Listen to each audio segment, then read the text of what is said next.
Du coup, on va passer à notre dernier intervenant, Nicolas Aveline de l'IFV, qui va nous donner un exemple d'approche type on-farm. Donc, je vais te laisser partager, Nicolas. Ouais, bonjour à tous. Alors, je vais...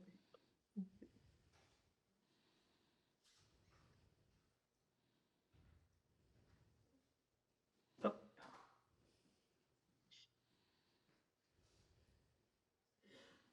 Et voilà, je pense que tout le monde voit l'écran. Oui, c'est parfait. Pas sur le bon. Voilà. Voilà, oui, donc bonjour à tous. Donc, moi, je travaille à l'Institut français de la lignée du vin à Bordeaux. Et je vais vous présenter rapidement en fait un essai qu'on avait mené en réseau il y a quelques années et qui a été repris, qu'on a exhumé en fait à la demande du thésard en fait qui travaillait sur des modèles justement pour traiter les données de réseau et vous montrer un petit peu les données que ça, enfin ou les résultats que ça a pu apporter. Donc le réseau, hein, sur lequel on travaille, il s'appelle Resac Vitibio. C'est un réseau spécifiquement pour travailler avec des producteurs au niveau participatif sur la Nouvelle-Aquitaine. Donc là, bon, c'est l'ancienne cartographie, mais bon, c'était celle de l'époque, hein, quand on a fait les essais. Vous voyez, on est sur différents départements, différents vignobles. Et en fait, chaque viticulteur va mettre en place l'expérimentation avec un protocole commun qui sera suivi ensuite. Les observations seront faites par les partenaires locaux. Donc nous, on avait travaillé sur, on change de thématique à peu près tous les 3 ans. Et en 2014-2016, la thématique, c'était donc l'utilisation de biocontrôle sur la pourriture grise, donc qui est due à un champignon qui s'appelle Botrytis cinerea, qui occasionne des dégâts qualitatifs et quantitatifs, ça je pense que vous connaissez, et qui arrive en fait en fin de saison, surtout sur les grappes, et qui est très dépendante de différents facteurs, le climat, fin de saison notamment, mais aussi des facteurs physiologiques de la vigne. Et en fait, c'était à l'époque, hein, on avait les premiers produits de l'ES Biocontrôle, hein, 2014, qui étaient des produits justement homologués sur Botrytis. Et en plus, ils étaient compatibles avec l'agriculture biologique. Donc, c'est pour ça on a travaillé sur ces produits. Donc, les deux produits qu'on avait testés, hein, ce sont le Botector, ça c'est le nom commercial. C'est un Oreobasidium pullulans, donc un champignon qui va avoir un mode d'action de compétition avec le Botrytis, c'est-à-dire qu'il va s'installer notamment dans les micro-fissures des baies et empêcher le développement ensuite du botrytis qui va arriver après. Le deuxième produit, c'était l'armicarbe, donc un bicarbonate de potassium. Là, un produit qui a vraiment un mode d'action très différent, hein, où là, on est sur en fait un produit physique qui va avoir un effet en fait sur le pH de l'eau qui sera sur l'eau de la rosée par exemple, hein, ou de pluie qui sera sur les baies et qui va changer drastiquement le pH, donc augmenter très fortement le pH et conduire à des chocs osmotiques au niveau notamment du mycélium. Les applications étaient assez simples en fait, hein. Une application prévue à la fermeture de la grappe pour le Botector, donc le micro-organisme. Et puis l'armicarbe, on intervenait un peu plus tard à mi-véraison. À cette mi-véraison aussi, sur les parcelles où on faisait un Botector, on en faisait un deuxième aussi, voilà, à la suite. Et puis l'armicarbe pouvait être renouvelé selon en fait notamment le lessivage, puisque c'était un produit vraiment voilà, de contact et qui avait besoin d'être renouvelé. Le dispositif est très, très simple, hein, donc là, c'est vraiment un dispositif grande parcelle. Le viticulteur, avec son cuvée, va faire, 2 bandes, de plusieurs rangs sur lesquels il va traiter avec le produit de biocontrôle qu'il aura choisi. Et puis, on a aussi 2 bandes, non traitées, enfin, où le viticulteur ne sera pas intervenu, sur la parcelle. Et en fait, dans ces différentes bandes, on dispose des placettes, d'observation, 4 placettes d'observation par bande, donc ça fait 8 placettes par modalité, dans lesquelles on va en fait noter 50 grappes par placette. Donc, on note l'intensité et la fréquence de botrytis. Voilà, donc nous, les résultats, très rapidement, hein, que nous, qu'on a obtenus, on avait des fréquences qui étaient quand même et des intensités qui étaient assez moyennes, voire même faibles sur certaines années. Elles ont un petit peu varié, mais elles sont restées quand même, malheureusement assez faibles. Là, c'était sur la fréquence. Sur les intensités aussi, on avait quand même beaucoup d'intensités qui étaient en dessous de 5 de dégâts, ce qui est quand même assez faible aussi sur les 3 années d'essai. Voilà les 2 résultats qu'on avait quand on faisait des histogrammes. Donc en bleu, vous avez la partie témoin pour chaque site et en orange, la partie, biocontrôle. Donc là, c'est pour le Botector. Vous voyez que sur certains sites, on voit des différences significatives quand on fait des ANOVA. Puis après, on a des tendances où c'est un petit peu moins bien, des fois c'est un peu, c'est pire. Bon bref, on ne sait pas trop quoi en sortir. La même chose avec, l'arbicarbe, hein, vous voyez, c'est toujours pareil. On a des sites où on a des choses qui ont l'air d'être significativement différentes, puis d'autres, il y a des petites tendances, mais des gros écarts-types. On ne sait pas trop comment, généraliser tout ça pour avoir un résultat, diffusable pour le viticulteur. Voilà, là je vous montre 2 exemples, mais il y en aurait d'autres bien sûr, hein, parce qu'il y a toutes les années, mais c'était juste pour vous montrer à peu près ce que ça donnait. C'est assez compliqué à synthétiser. Voilà, donc nous on avait essayé de synthétiser en faisant des moi j'avais fait des graphiques en secteur pour dire, bah, voilà, sur le Botector par exemple, enfin sur l'Armicarbe, bah, pardon, par exemple, ben, sur la totalité des sites, hein, sur les 3 ans, on a tant de sites qui ont fait, des résultats significatifs de différences positives. Après, tant de sites, avec des tendances et puis tant de sites où on voit pas spécialement de différence. Voilà, et ce qu'on voyait en faisant ces secteurs, c'est vous voyez, c'est très basique, hein. C'est que l'Armicarbe avait l'air d'être plus régulier que le Botector. Là, vous avez le Botector et vous voyez qu'il y a beaucoup plus de sites où ça fonctionne pas ou en tout cas, on a plus de tendance, on a moins de résultats significatifs. Voilà. Après, on avait essayé de calculer aussi des points gagnés par rapport aux témoins, voilà, ça en moyenne, bon, c'est pas très parlant pour les viticulteurs. Je passe rapidement parce que bon, c'était des conclusions qu'on avait faites à l'époque. Voilà, la seule chose, voilà, qu'on avait réussi à montrer, c'était peut-être un produit Armicarbe un peu plus régulier, un peu plus efficace et nous, on l'expliquait notamment parce que, l'Armicarbe, c'est un produit physique. Le Botector, on est sur une souche, un micro-organisme et c'est beaucoup plus complexe en termes de résultats. Ça doit sûrement varier avec pas mal de critères. Donc à partir de là, en fait, dans les années 2019-2020, on a été, mis en contact, avec Annabelle Laurent, donc qui était en thèse là, et qui, travaillait en fait sur la création d'un outil, pour analyser les données issues justement de réseaux d'agriculteurs et pour tester en fait les efficacités, notamment, donc, elle était basée en partie aux États-Unis et sinon elle faisait partie de l'équipe, de David Makowski, à l'UMR Agronomie Paris-Saclay, à l'INRAE. Et donc elle développait donc des modèles pour justement pouvoir synthétiser des essais sur des grands réseaux agricoles, mais plutôt voilà aux États-Unis et sûrement avec beaucoup plus de sites que nous ceux qu'on avait. Donc on a pu lui fournir, pour faire quelques essais aussi ici, bah, ce jeu de données qu'on avait sur le botrytis et ces deux produits de biocontrôle et donc ce qui correspond, vous voyez, à 3 millésimes, 23 sites sur, l'Armicarbe, 26 sites, sur le Botector, Aérobasidium. On avait donc 2 modalités avec ou sans traitement et pour chaque modalité, en fait, comme je vous l'ai dit tout à l'heure, bah, on avait 4 fois 4 placettes fois 2 en fait, hein, puisqu'on avait 2 répétitions pour chaque, sur la fréquence et sur l'intensité, de développement du botrytis. Donc voilà les modalités représentées comme vous c'était un peu les histogrammes que je vous ai montrés tout à l'heure, mais là, vous les avez de façon peut-être un peu plus rigoureuse. Elles sont classées aussi par rapport, en fait, à l'intensité, trouvée sur les parties non traitées. Donc elles sont hiérarchisées de haut en bas par rapport à l'intensité d'attaque sur le témoin et voilà, vous voyez un petit peu déjà les grosses différences entre, les sites. Vous voyez aussi qu'il y a quand même, des sites qui sont très peu touchés, puisqu'en fait en abscisse, hein, vous avez, la fréquence d'attaque qui reste parfois, quand même assez faible. Donc, ensuite, il y a une construction de modèles qui ont été faits. Donc là, moi, je suis pas hyper compétent, là-dessus, mais en gros, ce que j'ai compris, c'est que 2 modèles ont été construits à partir des données. Un modèle qui prenait plutôt en compte l'effet site et l'effet bloc et puis un autre modèle qui reprenait ce même modèle, mais en plus en incluant l'intensité, donc l'intensité sur les témoins, c'est-à-dire l'effet pression de la maladie.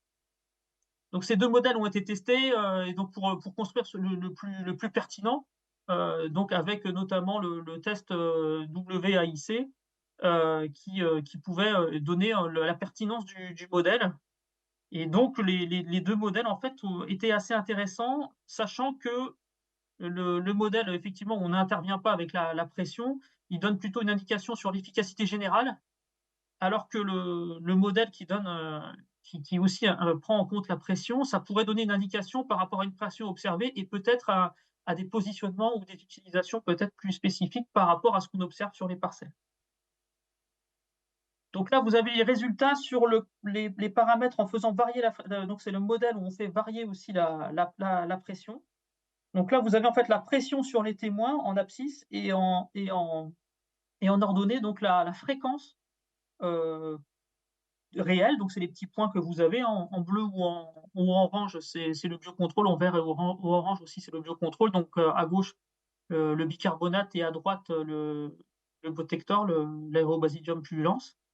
Et vous avez aussi le comportement du modèle. Vous voyez donc les là, ce sont les courbes et ce qui est intéressant dans ce qu'on voit là, ce qui a été fait, bah, c'est que les 2 courbes, hein, que ce soit Botector ou Arbicarb, hein, tous les 2 sont en dessous, en fait, de la courbe des témoins. Même si vous voyez que les intervalles de confiance, hein, qui sont représentés là par les parties en grisé là, ben, ont tendance parfois quand même à se chevaucher, mais on a quand même une tendance déjà intéressante. Il y a quand même beaucoup d'incertitudes, mais ça, on le voyait déjà dans nos données, quand on faisait les histogrammes. Voilà et le bicarbonate semble quand même meilleur, notamment au tout début sur les pressions, 10 de pression d'intensité. On voit quand même qu'en termes de résultats, les fréquences sont plus faibles que sur la partie, donc à droite du Botector. Donc on voit déjà que l'Arbicarb est quand même, meilleur. D'autres, voilà, d'autres présentations là sur maintenant une prédiction en fait des efficacités. Donc là maintenant vous avez toujours en abscisse la pression sur les témoins et l'efficacité prédite par le modèle. Donc celle, avec la courbe, c'est bien sûr le modèle, avec qui prend en compte la pression et les bâtons là rouges en fait, là ce sont en fait ce que donne le modèle, à une pression moyenne, donc c'est-à-dire à 5 pour les 2 produits. Donc là, c'est le modèle qui prend pas en compte, l'intensité, sur le témoin. Donc là, vous voyez que, bah, on trouve que quand même on a une efficacité si on regarde pas, hein, le selon la pression, mais simplement par rapport au résultat du 1er modèle, on voit qu'on a une efficacité plus importante, du bicarbonate par rapport à Aérobasidium pullulans. Donc en gros, on est quasiment à une vingtaine de pourcents d'efficacité, sur le bicarbonate, alors que sur, le Botector, on est à peine à 13. Maintenant, si on regarde, la prédiction là de l'efficacité, bah, tant qu'on est en dessous de 10 d'attaque sur les témoins, une pression à 10 d'intensité, bah, l'efficacité sur la fréquence, elle est plutôt en faveur de l'armicarbe, mais si on dépasse ces 10 le modèle prédit une meilleure efficacité ensuite Protector. Alors là, faut quand même beaucoup se méfier parce que nous, c'est pas ce qu'on a vu dans la pratique, je vous en parlerai après et voilà et surtout, vous voyez qu'on a quand même très peu de données, notamment des témoins, et dans notre jeu de données sur des pressions qui sont plus fortes que notamment pour le Botector que 20 ou 30 et peut-être que quelques résultats, qu'on aurait eu sur ces pressions-là, sur des sites, un peu plus touchés et peut-être moins efficaces, ça aurait complètement changé le modèle. Donc il faut faire attention en fait à cette prédiction qui à mon avis est quand même, plus on s'éloigne, des valeurs, des témoins, réels, plus en fait, je pense qu'il y a des erreurs. Voilà donc les conclusions qu'on a eues avec ce modèle, bah, finalement elles sont pas très loin de ce qu'on avait déjà vu, visuellement avec nos histogrammes. Mais ce qui est intéressant, c'est qu'on a réussi à numériser, à les rendre, concrètes sur un modèle et ça, c'est quand même intéressant parce que nous, c'était plutôt des choses un peu intuitives et on avait du mal à vraiment, les inscrire dans quelque chose de scientifique. Donc la méthode, elle est originale, elle est à fort potentiel. Vous avez vu qu'on n'a pas rentré des données, de météo, de choses comme ça, donc il y a pas trop la partie effet, on n'a pas pu le faire, mais on pourrait rajouter ça, on aurait les données pour le faire. Et on voit que ça pourrait être intéressant, notamment dans le cas d'autres projets qu'on mène en réseau, pour continuer justement ces synthèses peut-être plus pertinentes que nos synthèses à base d'histogrammes.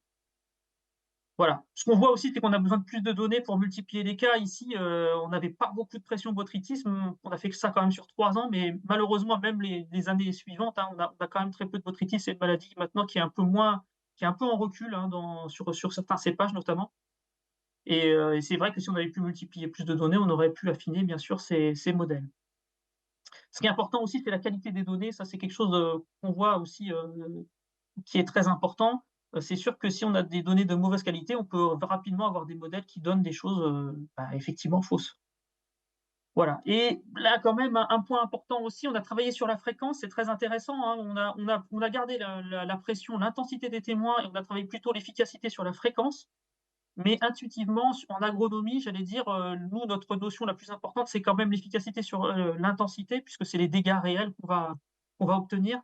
Donc, ça serait intéressant de peut-être de basculer et de plutôt partir sur la fréquence sur les témoins et voir l'efficacité peut-être sur l'intensité. Voilà, je vous montrer rapidement en fait des essais qu'on a fait juste après, hein, ces travaux, qu'on avait menés en réseau. Après on a travaillé en micro-parcelles. Vous voyez qu'on avait toujours du mal à montrer comment expliquer les données, l'hétérogénéité. Juste pour vous montrer, vous voyez le armicarb standard, là c'est de l'armicarb qu'on a mis plusieurs fois dans la saison. Vous voyez qu'on a des résultats en termes d'efficacité par rapport aux témoins. On réduit, fortement la maladie, hein. Plus c'est vert, plus on est efficace. Et c'est assez régulier. Vous voyez, on est vert, jaune aussi, ça on réduit quand même. Alors que sur d'autres produits, Mévalon ou, juste après, voilà, certains produits à base de micro-organismes, c'est plutôt, très, très hétérogène. Des fois, c'est vert, des fois, c'est rouge, des fois, c'est orange. On n'arrive pas vraiment à avoir quelque chose de, j'allais dire d'homogène, en fait, en termes de résultats.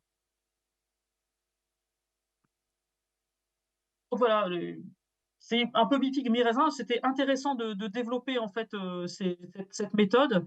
On pourra aller plus loin en travaillant effectivement sur les facteurs comme on en a parlé tout à l'heure et on voit bien qu'on a vraiment nous, hein, sur le terrain, encore besoin de beaucoup d'informations, de références, parce que l'objectif au final quand même, là on en a parlé au tout début de la présentation en introduction, c'est quand même l'objectif, c'est de pouvoir proposer aux viticulteurs, le mode d'emploi idéal des produits de biocontrôle ou de biostimulation et aujourd'hui malheureusement, on a des produits qui arrivent, qui sont homologués, donc qui ont montré, des efficacités, mais on ne connaît pas exactement dans quel cas et on a du mal parfois à bien préconiser ou à bien optimiser leur usage. Donc ce qui est bien et je le vois dans toute la journée là, c'était vraiment ce qui est intéressant, c'est qu'on voit qu'il y a plein de méthodes en fait, stats pour travailler sur ces données, sur les facteurs et cetera. Donc on sait qu'on a des outils. Maintenant, il faut qu'on construise, ces bases de données en fait conséquentes parfois, hein. Parce que vous voyez qu'il faut vraiment multiplier le nombre de facteurs, d'interactions et cetera, pour faire tourner en fait ces outils. Et parfois, ça donne un peu le vertige parce qu'on en a parlé aussi, ce matin notamment, bah, si on multiplie le nombre de produits disponibles, le nombre d'usages, le nombre de facteurs, et les modes d'action et cetera, ça peut vite être compliqué de tout tester de façon monofactorielle. Donc, nous, on travaille beaucoup maintenant et on pose beaucoup la question sur, effectivement des réseaux, l'intervention tout à l'heure de François Brun, l'expliquait aussi, hein, c'est-à-dire, bah, peut-être aller directement chez des viticulteurs, voir comment ils utilisent les produits et récupérer des données, quitte à ce que ce soit pas un effet où il y ait pas spécialement des témoins et cetera, mais simplement avec un nombre, important de sites, très important. On peut peut-être, faire, émerger certaines données ou certains facteurs, pour justement comprendre, l'efficacité ou l'inefficacité de certains produits. Heu, un point aussi qui est important, ça a été, abordé, parce qu'avant-hier, il y avait la soutenance de thèse de Thomas Pressec là, de l'INRA d'Avignon, où on parlait justement de ces facteurs d'efficacité. Heu, c'est quand même quelque chose qu'il faut redire quoi. Moi, j'ai l'impression qu'il y a beaucoup de produits effectivement qui arrivent jusqu'à l'AMM. Donc on connaît un peu d'efficacité, on connaît aussi leur effet toxicologique et écotoxicologique, mais toute la partie après, j'allais dire service après-vente, sur l'utilisation du produit aujourd'hui, elle est peut-être pas, assez mise en avant, notamment chez les firmes, où on se dit: «Ben, voilà, le point final, c'est pas l'AMM, c'est une étape nécessaire, mais derrière, il reste encore beaucoup de travail et on peut même le travailler avant, hein, avec des modèles, des choses comme ça, pour essayer, quand on arrive avec une AMM après d'avoir le mode d'emploi aussi, adéquat. Voilà, c'est juste la dernière chose aussi, on travaille beaucoup maintenant sur tout ce qui est, viticulteur expérimentateur. On parle aussi de sciences participatives, ça passera peut-être par ça, bientôt aussi. C'est de se dire, ben, aujourd'hui, on va peut-être pouvoir envoyer directement des protocoles ou des choses assez simples en fait à mettre en place chez les viticulteurs et les viticulteurs pourraient être, eux-mêmes expérimentateurs et quasiment autonomes dans leur démarche, c'est-à-dire un peu comme vous connaissez peut-être certaines démarches de sciences participatives avec le Muséum d'histoire naturelle, par exemple, où simplement les gens prennent le protocole et envoient ensuite leurs résultats d'observation hein, de papillons ou d'oiseaux, etc., dans leur jardin.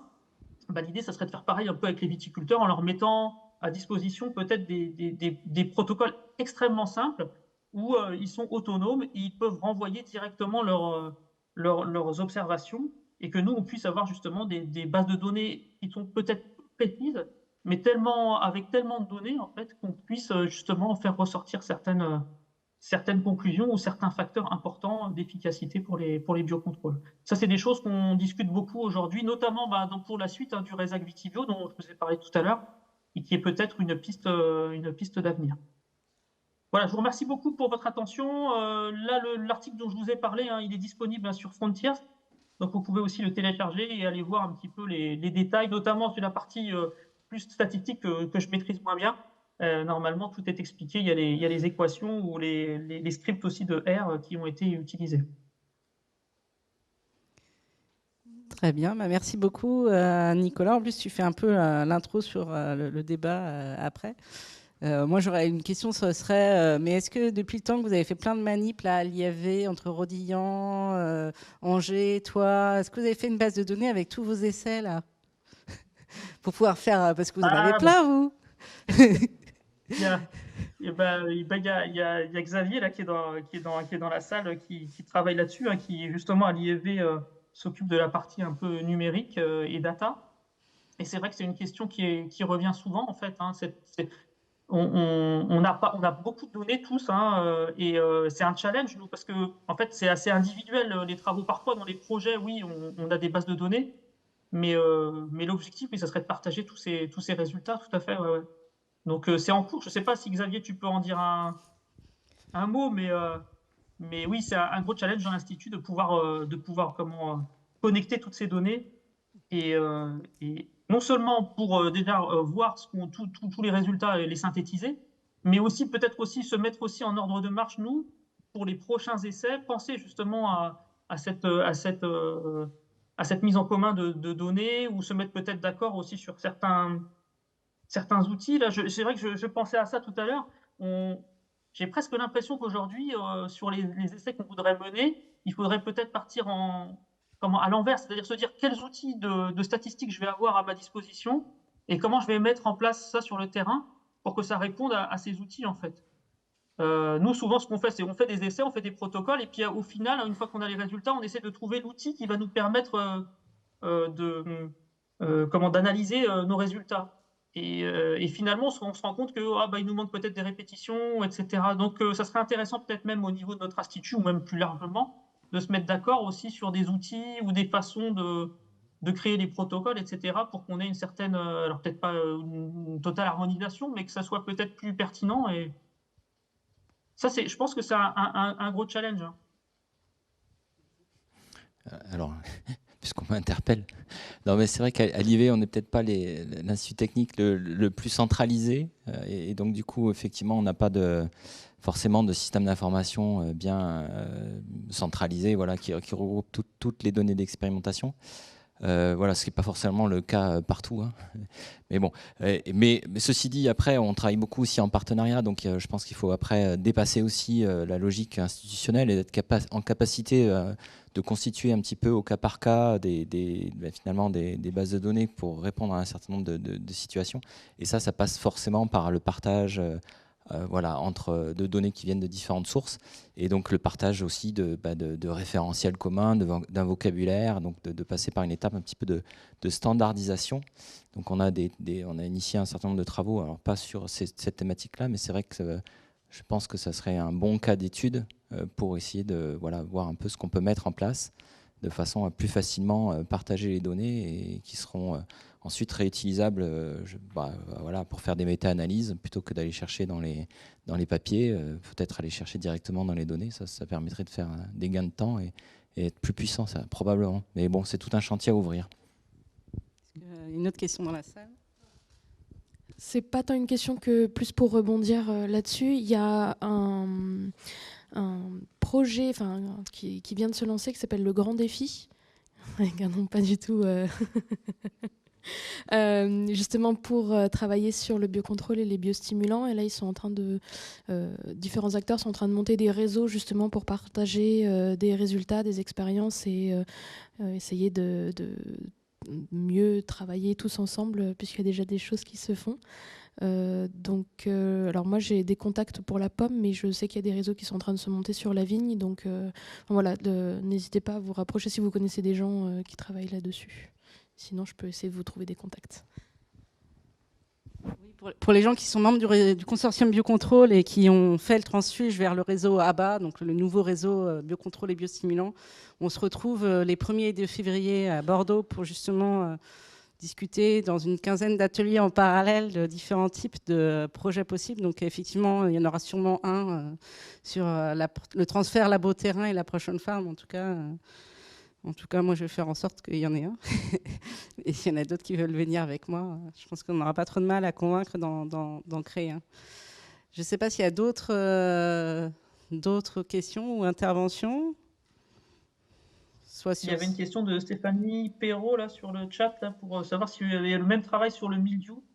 Bah oui, en fait, nous, le RESAC, en fait, aujourd'hui, il travaille sur la diminution des doses de cuivre et l'utilisation de biosolutions en complément pour lutter contre le mildiou chez les bio. Mais on est sur un dispositif qui est encore plus complexe que celui que je vous ai montré là. Donc sur un réseau, on est à 17 parcelles. Mais finalement, moi, ça m'interpelle, là, ce que j'ai entendu ce matin. Voilà, on a complexifié notre réseau et je me demande si finalement, on peut faire ça aussi en parallèle et c'est peut-être des choses qu'on proposera dans l'avenir aussi. Peut-être faire des propositions de choses plus simples en fait. Simplement, un viticulteur utilise un produit. Les présentations que j'ai vues là tout à l'heure qui me disent aussi, j'ai entendu la personne de chez Arvalis là, qui disait que finalement c'était plus intéressant d'avoir plus de sites que d'avoir plus de modalités ou de blocs sur un site. Ça interpelle et peut-être qu'il faut travailler sur des réseaux peut-être plus larges, plus simples. Et sur le mildiou, je pense que voilà, il y a un plan mildiou qui est en place là. Il y a ici aussi avec l'interprofession de Bordeaux, il y a aussi un plan sur le mildiou au niveau régional. Et ce type de réseau pourrait être intéressant. Donc, je pense que dans les prochaines années, il y aura cette approche réseau sur le mildiou. Oui, du coup, à l'origine, dans le RMTB STEAM, si on voulait faire cette journée-là, c'était justement, on avait tout un débat sur la donnée. On avait prévu de faire un débat avec, c'est l'Institut de la donnée qui est sur Montpellier. Ouais, Institut de sciences des données. Et du coup, qui ont fait des choses en sciences physiques, justement, pour aider des communautés un peu plus à se fédérer sur une manière de pouvoir partager la donnée. Donc c'était un des enjeux du RMT pour pouvoir trouver un moyen, parce que nous on a un fichier Excel, si vous allez sur le site du RMT Best Team, où on met les résultats d'efficacité, toutes cultures confondues, pour tous les produits de biocontrôle depuis, je ne sais plus, 6 ou 7 ans. Donc heureusement, Marie Turner de VG9 continue à le mettre à jour, mais on se disait qu'il y avait peut-être mieux qu'un fichier Excel et qu'il faudrait trouver un autre système. On n'y est pas arrivé parce qu'il y a plein de freins. Et puis, je ne vais pas demander à David de témoigner sur comment on le fait au sein du consortium avec les privés, mais voilà. Donc que ce soit avec des privés ou des instituts techniques, on n'y arrive pas vraiment. Et finalement, on voit à l'intérieur de nous-mêmes, on n'y arrive pas non plus. Vraiment, mais c'est une vraie question de comment on fait. Donc, je ne sais pas si l'ACTA, si François, un des deux François est encore là, mais est-ce que l'ACTA essaye de travailler là-dessus et à décider sur comment aider les instituts techniques ou les réseaux comme ça à s'organiser pour pouvoir mieux partager leurs données? Est-ce qu'ils sont encore là? On les a perdus. Oui, on est encore là. Je ne sais pas si... je sais pas comment répondre à ça. Je pense après, certains instituts sont plus ou moins organisés déjà en interne pour organiser leurs données, mais c'est encore un chantier, et puis ça change. Voilà, les instituts font évoluer leur système aussi pour prendre en compte les nouveaux types de données, les observatoires, les données on-farm experiment, etc. Et après, en inter-organisme, je pense que c'est plus... il faut décider à un moment de la communauté autour d'une thématique de partager des choses avec un certain degré. Voilà, mais il n'y a pas vraiment de... voilà, je pense que c'est plus à chaque communauté d'essayer de voir comment s'organiser en fait Excuse-moi, pour François. partager les données, parce que c'est difficile de faire un truc complètement générique en fait il y a cette problématique, mais il y a d'autres problématiques aussi. Ouais. Excuse-moi, François, c'est Bénédicte Fontaine. Moi, j'avais compris qu'à l'ACTA, vous aviez un truc qui s'appelait AG Data Hub, avec une... Oui, alors il y a une filiale de l'ACTA, enfin qui est pas Qu'est-ce que que de c'est du l'ACTA, coup? mais Parce que... qui est une émanation de l'ACTA là, qui s'appelait Apigagro et puis maintenant qui s'appelle AcDataHub, qui vise à proposer effectivement des partages de données, des choses comme ça. Et je ne pense pas que ça réponde à ces besoins. Ça c'est une fois que des données sont déjà bien structurées et qu'un opérateur va les ouvrir à l'extérieur, bah, ils peuvent utiliser effectivement cette plateforme de marché. Pour ouvrir ça. Et puis ça, il y a aussi ils ont des services autour de la gestion du consentement. Mais ça répond pas à la structuration des données, qu'est-ce qu'on met dedans, comment on appelle telle variable, etc. Et donc ça, c'est un moment, il faut se mettre ensemble autour d'une communauté pour se dire, ben, on fait un effort pour formaliser ça et essayer de voir comment chacun, voilà, comment on se met d'accord sur un vocabulaire commun et puis une structure commune, et puis après comment chacun déverse les données dedans. Parce que souvent, il faut aussi qu'il y ait des liens avec les systèmes d'information de chaque institution, parce que chaque institution gère ses données, donc il ne s'agit pas de ressaisir les données, sachant que ça peut être assez coûteux. Voilà. Du coup, ça, c'était la première question qu'on avait eue au sein du RMT, que je pense qui est commune. Il y a une deuxième question qui revient souvent, c'est sur la formation. Donc, comme je le disais un peu en introduction, on a posé des questions, nous, au sein du RMT, avant de faire ce workshop, sur le niveau de statistique un peu des personnes intéressées. Je sais qu'il y a aussi des questionnaires qui circulent au sein des instituts techniques. Mais donc, du coup, là-dessus, encore une fois, l'idée, c'était pas de vous former, mais donc François a fait et je renverrai les liens vers des formations qui existent. Donc il y a des formations qui existent, il faut juste trouver où elles sont et trouvé l'information. Il y a aussi des petites entreprises qui peuvent aussi parfois vous analyser vos données. Je sais que Aimine, tu m'as dit que vous le faisiez aussi un peu, ou vous pouviez aussi former, aider les gens à devenir un peu plus autonomes petit à petit aussi sur certaines analyses. Il y en a d'autres de ce type-là. On a pas tout un tas d'anciens étudiants qui font ce type de choses. Donc ça, peut-être qu'on pourra, dans le compte-rendu que j'enverrai, je pourrais essayer de donner des liens comme ça pour que vous ayez ces informations-là. Et je ne sais plus ce que c'était le troisième point que j'avais eu en tête. Hein, du coup, désolé, pourtant il n'est pas si tard que ça, mais il y avait un troisième point que je voulais aborder sur la question de la donnée, mais voilà, j'ai perdu le fil de ma pensée. Donc s'il y a quelqu'un d'autre qui a un commentaire, Olivier. Oui, je vais faire un commentaire par rapport à aux différents exposés, notamment l'exposé de Nicolas qui a fait le lien entre des essais en micro-parcelles et des essais en parcelles, avec visiblement, tu as l'air d'avoir plein d'envies différentes, tu as l'air d'avoir l'envie de les questions que je me pose, je vais les réétudier sur des petites placettes. Mais du coup, je suis tenté peut-être de mettre trop de variables, donc du coup, je galère pour les décisions. Et puis après, je voudrais des choses très simples faites chez un grand réseau d'agriculteurs.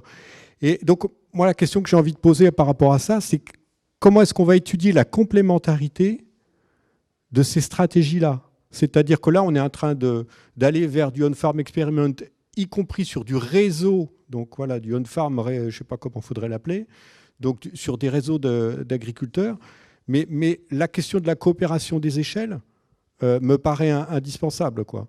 Parce que, voilà, c'est-à-dire qu'il y a des questions qui vont émerger aux grandes échelles et auxquelles on va pouvoir répondre en revenant à de l'expé aux petites échelles, mais tout en gardant de la richesse en termes de nombre d'individus. Voilà, et donc voilà, c'est une suggestion, c'est de travailler sur ces allers-retours d'échelle.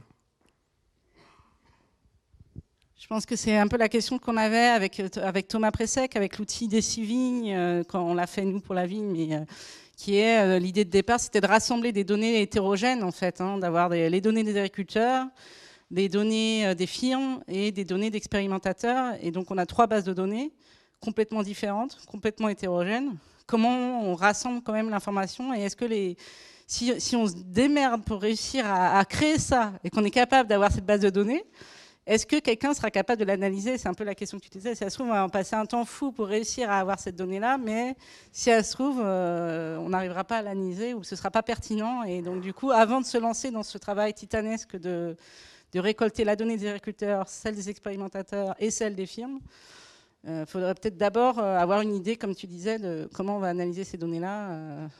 C'est un peu l'exemple aussi de Davidé qui disait, avant de se lancer dans la méta-analyse et de lire 3000 publis, il faut d'abord décider de comment je vais, à quoi doit ressembler mon tableau, sinon je vais tout mettre à la poubelle, quoi.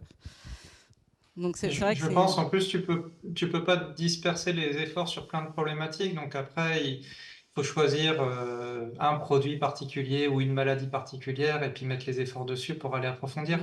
Et après le verrou là-dessus, ça va être pas tellement des questions techniques, hein, parce qu'on sait aligner des données, etc. C'est surtout des questions politiques en fait. Est-ce que les gens sont prêts à mettre ensemble leurs données et puis à avoir un travail commun, d'analyse commune dedans, et c'est-à-dire d'avoir une interprétation commune aussi à un moment, puisqu'ils auront mis les données ensemble, ce qui n'est pas toujours gagné. Voilà. Pour moi, il y a ce verrou-là aussi derrière. C'était peut-être ton troisième point sur les données. Ouais. Non, le troisième point, c'était un peu de voir, parce que la question, c'était aussi de repenser l'évaluation des produits de biocontrôle et de biostimulation, et d'obliger à intégrer les facteurs d'efficacité au moment de l'homologation, d'avoir cette information-là forcément, et de ne pas juste avoir c'est efficace avec une erreur alpha de 20%, donc 15%. Et du coup, et même voir d'aller plus loin, de se dire finalement l'évaluation qui est faite dans des micro-parcelles chez différents prestataires de services, est-ce qu'on ne devrait pas la repenser chez on-farm justement, et comment on ferait pour proposer un dispositif d'évaluation on-farm prenant en compte certains facteurs d'efficacité au moins, pour pouvoir ne pas juste homologuer un produit, mais homologuer non seulement le produit, mais aussi les conditions de ces conditions d'utilisation. Donc ça, je ne sais pas si déjà les gens seraient tous d'accord pour aller vers là, et comment on s'y prendrait pour y aller. C'est un autre débat. Mais c'est un peu, je pense, la philosophie du RMT Bestim, de dire on peut plus se contenter d'évaluer un produit tout simplement et de dire il est efficace ou pas efficace, quoi. Après, pour moi, ça va dépendre un peu si les opérateurs, c'est-à-dire ceux qui produisent les produits, enfin qui formulent les produits, etc., les différentes sociétés qui font ça, qui ont tout un modèle économique derrière. Si tu commences à monter le niveau d'exigence, est-ce que l'écosystème économique là, de tous ces fournisseurs est assez mûr pour augmenter le niveau d'exigence? Parce que je suppose que si le niveau d'exigence n'est pas trop haut là-dessus, c'était pour laisser venir des choses qui arrivent sur le terrain. Et finalement, on n'a peut-être pas été super exigeant dessus. Et puis, il y a des tests de terrain, il y a des choses qui vont faire leurs preuves, et puis d'autres qui vont être... ce sera un peu flou, et puis d'autres qui vont être abandonnés. Voilà, donc ça va dépendre un peu de la maturité de l'écosystème. Est-ce qu'il est assez solide pour assurer une hausse d'exigence, on va dire, et puis aller vers quelque chose de plus précis, c'est-à-dire aller estimer dans différentes conditions, enfin d'aller donner les informations d'efficacité dans différentes conditions. Finalement. Du coup, c'est vrai qu'on avait le débat à table là avec certains. C'est un peu la différence entre pour obtenir un dossier d'homologation où on peut faire ça, on va dire, on n'a qu'à monter même à 30% si vous voulez le seuil. Mais par contre, il y a ce qu'on appelle les fiches CEPP, où là, on pourrait avoir ce degré d'exigence et de dire, OK, on vous homologue facilement votre produit comme on le fait un peu là déjà maintenant. Mais par contre, si vous voulez accéder à ces fiches-là et être dans ces fiches-là, on aura un degré d'exigence sur une démonstration des facteurs d'efficacité. Et c'est peut-être plus là qu'on a l'envie. Mais alors, qui va s'amuser à faire les fiches CEPP? Ça, c'est un autre débat. Mais comme ça... Marie, j'ai fait de la pub pour les fiches CEPP, si elle est encore là. Du coup, je ne sais pas s'il y a d'autres interventions. Mais sinon, je vous propose de clôturer là. Je vous remercie vraiment à tous d'être venus et d'être restés jusqu'au bout, même en ligne. C'est vraiment bien. Et donc, j'essaierai d'envoyer des comptes rendus. Et encore une fois, les vidéos vont être découpées. Donc, merci Thierry d'avoir été en vigie grâce à toi. C'était un souci de moins pour la journée. Et donc, du coup, on va mettre les vidéos sur la chaîne YouTube du RMT Bestim, parce que comme le consortium est un peu en fin de vie, c'était plus simple de le mettre sur le RMT Bestim. Voilà, merci beaucoup. Et ouais, voilà.